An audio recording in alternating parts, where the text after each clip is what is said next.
any well-known companies like onboarding to set up nodes with your blockchain?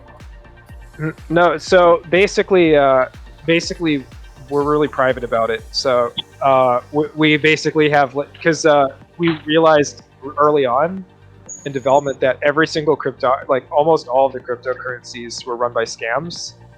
Every company that came in that wanted to set up nodes was also going to do a pump and dump in the coin. So we're not actually going to do contracts with companies to set up nodes yet.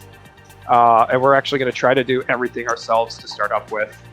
And we're going to do contracts with other cryptocurrency projects, hopefully, to set up nodes and things and do interoperability with our chain.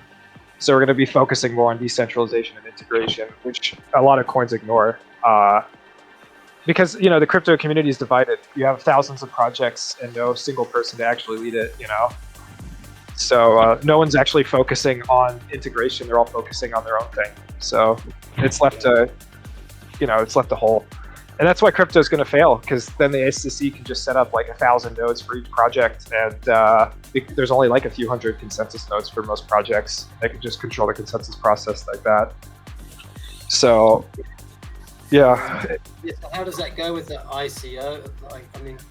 And the SEC.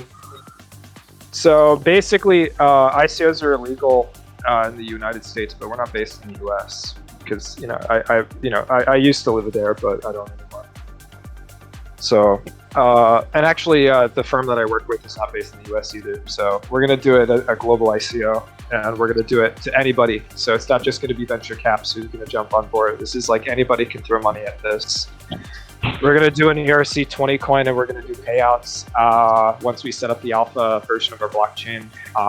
And the code's going to be hardened. It's going to be peer-reviewed. It's going to be tested. We're going to present it at conferences and get it reviewed there as well.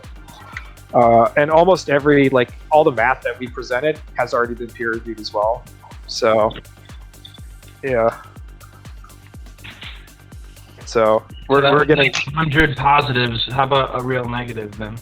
Obviously a real negative. So here's a real negative. Basically, the consensus is still an open-ended question in terms of asynchronous BFT and asynchronous solutions. So basically, I researched consensus a lot, and there's actually no good scalable consensus solution beyond like the currently existing but state-of-the-art for ABFT.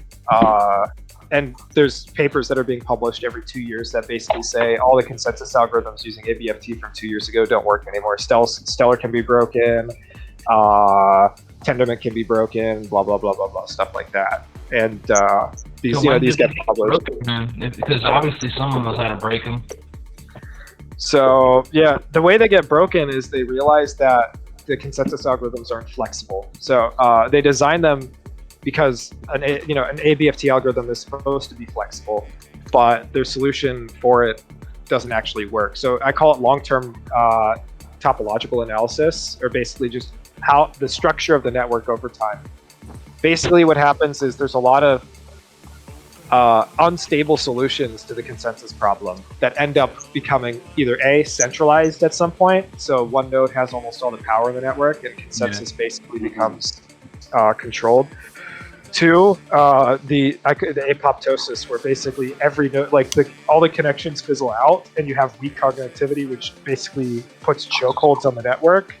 And then the third thing is this idea of bifurcation or net split, where you have communities form in the network, and because your consensus algorithm is not aware of the community structure, it's unable to operate. You actually have you have basically a partition in the network where you have two different copies of the blockchain which no longer agree with each other.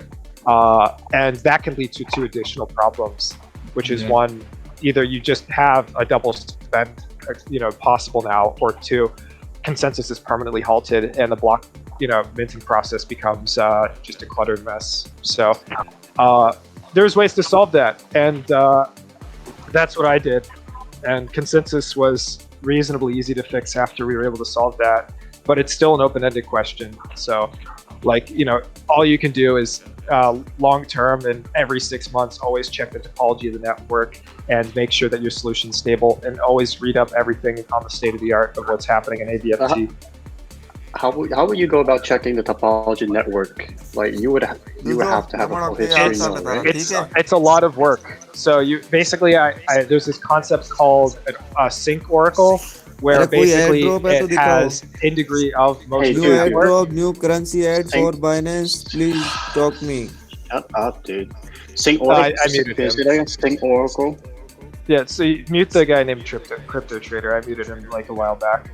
So Yeah. basically, you have this thing called a sync What? oracle, which has in degree of most of the network. So it can mute actually करके क्या determine, करेगा भाई? बिना mute ही तेरा all तो of band them. बजा दूंगा। Dude. दोबारा आऊंगा वापस। just mute him. I muted him too. Hello I muted him, hello, but, hi like, hi, he- कैसे हो? he कैसे was हो like सब लोग? कैसे हो? it's hi just hi. Trader. Crypto Trader. Yeah, I muted him. Please. So yeah, I wish we could kick him from the chat. Can mute Hold on. him back. Yeah.